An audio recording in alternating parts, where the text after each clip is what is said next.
शेतकरी मित्रांनो नमस्कार. तुमच्या हळद प्लॉटला कंदसडीचा प्रादुर्भाव होतो का? मागच्या वर्षी किती प्रमाणात झाला? कंदसडीपासून तुमचं किती नुकसान झालं हे त्याच शेतकऱ्याला माहीत आहे की ज्या शेतकऱ्यांच्या शेतात कंदसडीचा प्रादुर्भाव झालेला आहे. मित्रांनो, आपण 2 दिवसा अगोदर जो व्हिडिओ घेतला होता त्या व्हिडिओमध्ये स्पष्टपणे सांगितलं होते की 2 दिवसानंतर याला आपण कंदसडीच्या प्रिव्हेंटिव्ह बद्दल ड्रिचिंग घेणार आहोत. कंदसड आल्यानंतर कंट्रोल करणं शक्य नाही मित्रांनो, अशक्य गोष्ट आहे. त्यासाठीच आपण दरवर्षीप्रमाणे याही वर्षी कंदसडीसाठी पूर्वनियोजनित काम आज आपण आपल्या शेतावर करणार आहोत किंवा करणं आपल्या शेतात आता ते काम चालू आहे. मित्रांनो, आतापर्यंतचं जे नियोजन आपण केलं ते तुम्हाला प्रत्येक व्हिडिओमध्ये दाखवलं किंवा काल परवा जो व्हिडिओ घेतला होता त्या व्हिडिओमध्ये संपूर्ण व्यवस्थापन आपण थोडक्यात तुम्हाला सांगण्याचा प्रयत्न केला. त्याच्यामध्ये आपण सुरुवातीची ड्रिचिंग, त्याच्यानंतर हुमणीची ड्रिचिंग आणि आज आपल्या प्लॉटला जवळपास 60 दिवस पूर्ण झाले. तर 60 दिवसानंतर आज आपण कंदसडीच्या नियोजनाबद्दल ड्रिचिंग करणार आहोत. त्यामध्ये आपण कुठल्या प्रकारचं औषध घेत आहोत, ते औषध काय काम करते, किती दिवस काम करते, कंदसडीचा प्रादुर्भाव होईल का, याबद्दल तुम्हाला सविस्तर आज आपण माहिती सांगणार आहोत.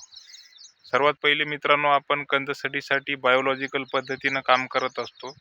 तुम्ही मागच्या वर्षीचे सुद्धा व्हिडिओ पाहू शकता. त्या व्हिडिओमध्ये सुद्धा आपण ते प्रोडक्ट दाखवलेले आहेत आणि यावर्षी सुद्धा आपण त्याच्यासाठी बायोलॉजिकल पद्धतीनंच काम करण्याचं ठरवलेलं आहे, कारण त्याचे एकदम सुंदर रिझल्ट आपल्याला आतापर्यंत मिळालेले आहेत. मित्रांनो, आपण आज एकूण 4 औषधांचा वापर करत आहोत. त्यामध्ये तुमचं कंदसड, निमॅटोड, बुरशी आणि पिकाचा ताण सहन करण्याची क्षमता वाढवण्यासाठी एकंदरीत अशा 4 औषधाचा आपण आजच्या ड्रिचिंगमध्ये वापर करत आहोत. ते तुम्हाला 4ही औषधं आज आपण फोटोसकट दाखवतो. मागच्या व्हिडिओला खूप चांगला रिस्पॉन्स मिळाला मित्रांनो. बऱ्याच शेतकऱ्यांनी आपला व्हॉट्सअप ग्रुप पण जॉईन केला. बरेच शेतकरी त्या ग्रुपमध्ये जॉईन होत आहेत आणि ज्या शेतकऱ्यांनी आपण केले त्या पद्धतीनं नियोजन केलं, खरोखरच त्यांचे प्लॉट आता एकदम चांगल्या पद्धतीमध्ये दिसत आहेत. त्यांचे स्वतःहून मला फोटो पण येत आहेत त्यांच्या प्लॉटचे, सुरुवातीचे फोटो, ड्रिचिंग केल्यानंतरचे फोटो, स्प्रे घेतल्यानंतरचे फोटो. व्यवस्थित व्यवस्थापन ज्या शेतकऱ्यांना केलेलं आहे त्यांचं एकदम चांगल्या पद्धतीनं आज रिझल्ट त्यांना मिळालेला आहे. मित्रांनो, आपण तुम्हाला दाखवणार आहोत आपण कुठल्या पद्धतीची आज औषधं वापरत आहोत. बघू शकता मित्रांनो तुम्ही, हे आहे फॉस्फोट्री म्हणजेच ट्रायकोडर्मा, बायोमी कंपनीचे पूर्ण औषधं आपण घेत आहोत. त्याच्यानंतर मित्रांनो पॅसिलोमायसिस, जे आपण सूत्रकृमीचा तुम्हाला सांगितलं, त्या सूत्रकृमीसाठी हे पॅसिलोमायसिस काम करते मित्रांनो. त्याच्यानंतर हे ड्रिचिंग स्पेशल, हे एक प्रकारचं जैविक खताचं काम करते. तुमच्या मुळांचं सुद्धा संरक्षण चांगल्या पद्धतीनं करते. वातावरणाचा स्ट्रेस आला ते पण ह्याच्यामध्ये कंट्रोल होते. आणि तिसरं हे सुफ्लो नावाने येते. याच्यामध्ये आहे मित्रांनो सुडोमोनस. आपण एका एकरसाठीच म्हणजे 200 लिटर टाकीसाठी ट्रायकोडर्मा 1 litre, Paecilomyces 1 litre, drenching special 1 litre आणि सुडोमोनस 1 लिटर, अशा एकंदरीत 4 औषधाचं आपण मिश्रण या 200 लिटरच्या टाकीमध्ये टाकत असतो. याच्यामध्ये आपलं 200 लिटर पाणी बसते आणि प्रत्येक व्हिडिओमध्ये आपण सांगतो की याच्यात तुम्ही डायरेक्ट औषधी मिक्स करा, म्हणजे पाण्याचं आणि औषधीचं प्रमाण एकदम सारखं होईल.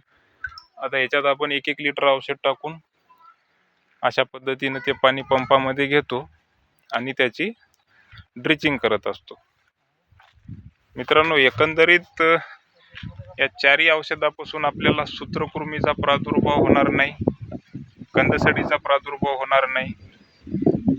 ट्रायकोडर्मा आणि सुडोमोनस तुमचे कंदसड कंट्रोल करते, ड्रिचिंग स्पेशल तुमच्या मुळांचा ताण सहन करते आणि पॅसिलोमायसिस तुमच्या मुळावर सूत्रकृमीच्या जे गाठी आहेत ते गाठी येऊ देत नाही. ड्रिचिंग कशा पद्धतीनं करतो ते दाखवतो तुम्हाला. अशा पद्धतीनं 2 तासाच्या मधात आपण ड्रिचिंग करत असतो मित्रांनो. याच्या खाली बरोबर अशी आपण ही ड्रीपची जी लाईन आहे या लाईनच्या आजूबाजूला किंवा या लाईन ड्रिपरवर आपण ड्रिचिंग करून घेत असतो. बघू शकता तुम्ही सांगितलेलं प्रमाण. जर तुम्ही अशा पद्धतीनं पंपानं जर ड्रिचिंग करत असाल तरच सांगितलेलं प्रमाण वापरा. जर तुम्हाला औषधी ड्रीपनं सोडायची असेल तर तुम्हाला याचं प्रमाण डबल करावं लागेल. जिथं आपण 1 लिटर घेतो तिथं तुम्हाला 2 लिटर घ्यावं लागेल, कारण ड्रीपचा जे डिस्चार्ज आहे कोणत्या ठिकाणी किती औषध पडायला हे कोणीच 100% तुम्हाला सांगू शकत नाही. त्यामुळे सांगितलेलं प्रमाण औषधाच्या लेबलनुसार वापरा. कंपनीनं सांगलं त्यानुसार प्रमाण वापरा. जर तुम्ही पंपानं ड्रिचिंग करत असाल तर या पद्धतीनं तुम्ही 1-1 लिटरचा सुद्धा वापर त्याच्यामध्ये करू शकता. तर अशा पद्धतीने नियोजन करा. तुम्हाला कंदसडीचा आणि सूत्रकृमीचा प्रादुर्भाव मित्रांनो होणारच नाही. एकंदरीत जर खर्च सांगायचा झाला तर सरासरी 4 औषधं घेतले आपण 600 ते 650 रुपये लिटर मिळतात. हे औषध बाजारामध्ये तुम्हाला 2400 ते 2500 रुपये खर्च होतो.